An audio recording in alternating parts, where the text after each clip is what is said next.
what would you say are like the home gym essentials? Like everything like you can't go without for the least amount of money possible to get everything you would need. This is what I do, or this is what I would do. You get a barbell and like weight plate set Mm-hmm. for like a good decent Olympic barbell, maybe like 300 pounds of weight for like maybe no more than $600, like maybe $2 per pound. Again, I'm talking about like non-COVID inflation prices. You maybe get that for 600. Yeah. You maybe get a okay power rack for maybe like 300. Maybe some Olympic dumbbells for like $100, like a set. You're at about a grand there. Mm-hmm. In fact, you could even replace the rack for Olympic stands, and you're probably good, just as good, and maybe get some like safeties or whatever. The rack's probably the thing you probably want to look most into to decide if you have the space and you have the need for like safeties and stuff.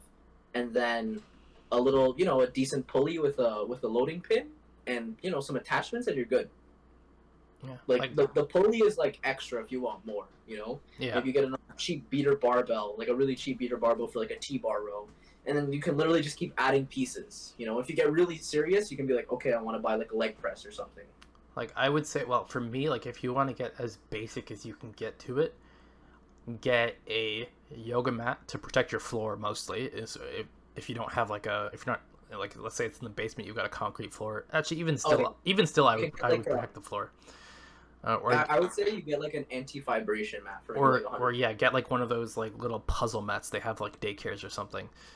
Ooh, even better. Horse mat flooring is really cheap, and you can get it from like Home Depot, any real like supply store. Better than getting like the gym like certified matting. Yeah. One, because it's cheaper, you can customize it, and because it's literally built to hold horses. Yeah, so I would if you are at least having some kind of weight, even if it's like a lightweight, I would still recommend getting some kind of floor protection because you don't want to bust up your floor. That's a lot of, and especially go to the gym where they're like, don't drop the weights because they want to protect their floor more than anything, because dropping weights will obviously screw up the floor over time. So protect your floor. I would say a set of resistance bands are going to be fantastic. So obviously light to heavy resistance, because resistance bands are extremely versatile. They can add, whether you're adding them to a weighted exercise, whether you're adding them to a body weight exercise. You can use them for just about anything. If you had to pick one type of free weight, I would recommend personally kettlebells. I'd say kettlebells are the most versatile and dynamic free weight you can get over dumbbells, personally, in my opinion. I feel like you can do a lot more with a kettlebell than you can with a dumbbell if you are going with free weights.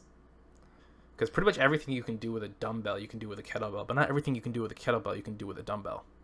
I would say though, number one though, get something adjustable in weight. Mm-hmm. Make sure you are getting like a range. If you are getting kettlebells, making sure you're getting a weight range to work within. Yeah.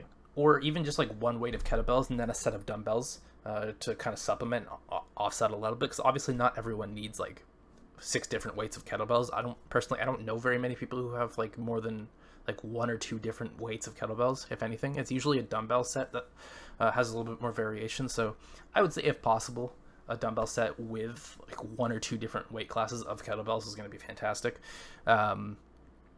And then yeah, we can get into like, if you can get like a power rack, get like Olympic bar with like a weight set.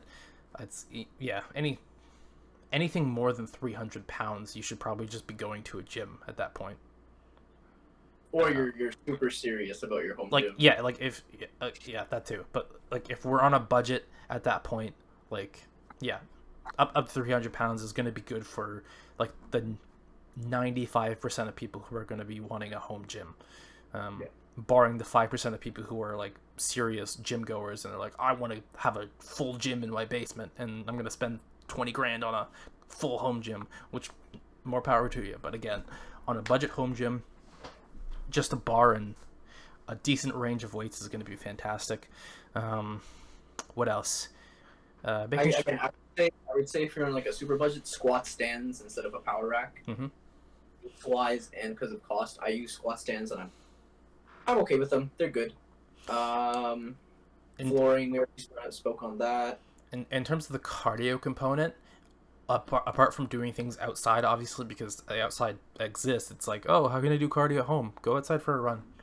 Outside is free.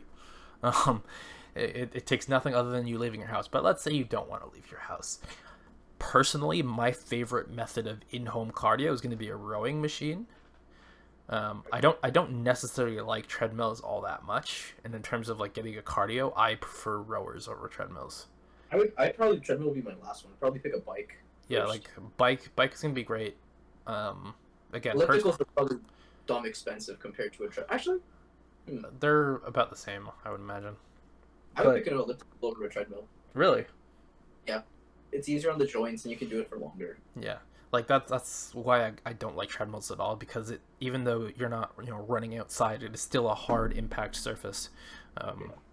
so anything that's going to be like low impact cardio is always good, whether you have bad joints or not bad joints, because again, high impact cardio is how you can mess up your joints sometimes. So like things like biking, that's low impact. Swimming, that's low impact. Rowing, it's extremely low impact. Stuff like that. So if you want to add an indoor cardio component to your home gym, I would say, yeah, elliptical, bike, or rowing machine. And that's basically it.